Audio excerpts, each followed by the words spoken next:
Jadi tafsirnya sebelumnya sudah ada.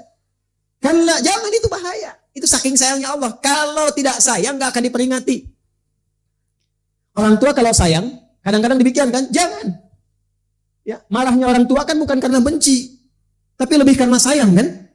Karena tahu, karena punya pengalaman. Apalagi Allah yang tahu segalanya. Ya, karena Allah betul-betul sayang, ibu punya rahim, ibu marah. Allah sifatnya rahim. Itu.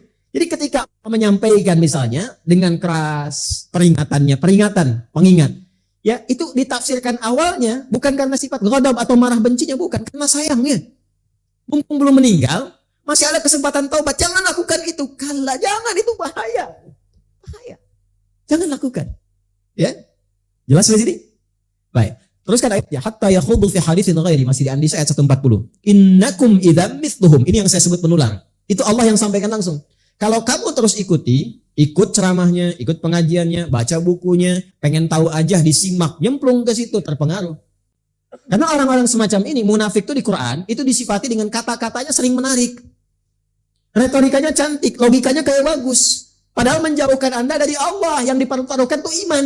Iman tuh kunci akhirat. Gak ada iman, celaka akhirat. Hitungan akhirat tuh bukan perbuatan dunia, tapi iman kunci dasarnya. Ya, iman. Makanya ada orang sholat, ada orang puasa. Ada orang sholat, ikut puasa, ikut zakat. Ya, ikutan semua itu. Bisa masuk surga nggak? Halo? Kalau tidak tahu katakan wallahu alam. Ini cepat. Ada orang sholat, ada orang puasa, ada orang zakat. Bisa masuk surga nggak? Belum tentu kalau dia tidak beriman. Nah, imannya nomor 1. Kan sekarang ada orang sholat ikut-ikutan sholat kan, tapi belum beriman. Puasa ikut-ikutan puasa. Ya kan? Kalau dikerjakan tanpa iman, itu hanya perbuatan dunia saja. Dapat apresiasi, ya, ada petunjuk cepat hidayah. Alhamdulillah masuk Islam, alhamdulillah. Ada dalam kebaikan, dalam pengertian kita sebagai mukmin. Mesti yakin itu. Tapi kalau cuma berbuat baik dunia, tidak ada imannya, Allah balas di dunia. Adilnya Allah dibalas di dunia karena dia mengerjakan untuk dunia. Itu yang dimaksudkan ketika Sayyidah Aisyah radhiyallahu taala anha bertanya pada Rasulullah sallallahu alaihi wasallam. Ya, bima makna si fulan itu orang baik ya Rasulullah? Si fulan itu non muslim, baik sekali. Dia nyumbang, dia bantu, dia donasi, ya, perbuatannya baik. Bagaimana statusnya di akhirat? Masuk surga enggak? Itu yang turun langsung ayat. Surah ke-25 Al-Furqan ayat 23. Wa qadimna ila ma 'amilu min 'amalin faj'alnahu haba'an manthura. Dengan keadilanku kata Allah, karena dia mengerjakan itu, motivasinya dunia bukan akhirat, maka dibalas dengan balasan dunianya. Allah adil.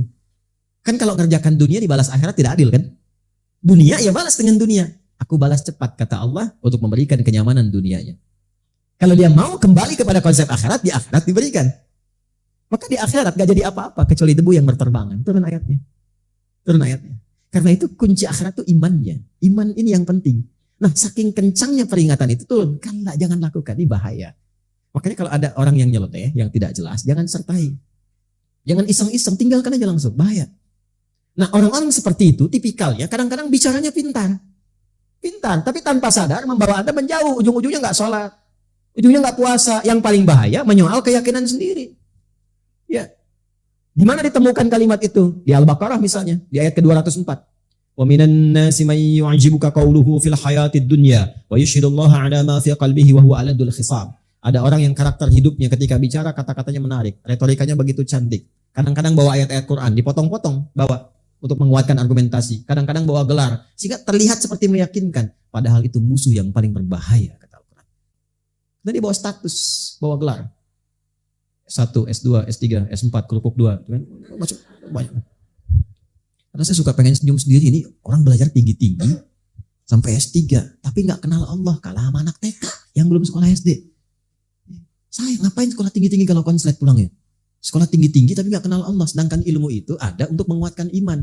Anda kalau belajar di kampus IPK 4 gak kenal Allah, belum pintar Anda. Belum pintar. Karena ilmu itu ada untuk mengenalkan kepada Allah. Ilmu apapun itu. Karena itu dibuka iman dulu baru ilmu. Itu ada di Quran surah ke-58 ayat 11. Yarfa'illahu alladhina amanu minkum walladhina utul ilma. Jadi semua perangkat hidup yang ada sekarang itu untuk mengenal Allah. Anda punya jabatan sekarang, pangkat, bintang, macam-macam, tinggi. Tapi kalau dengan kedudukan itu belum mampu mengenalkan bahkan diri Anda kepada Allah, itu belum diakui di hadapan Allah. Ya, harta juga demikian. Berapa banyak harta yang mampu mendekatkan diri Anda dengan Allah? Kalau udah ditambah sampai biliaran, triliunan, belum kenal Allah juga, mau berapa banyak lagi? Sedangkan itu tidak dibawa pulang. Kalla, jangan lakukan begitu. Teruskan ayatnya.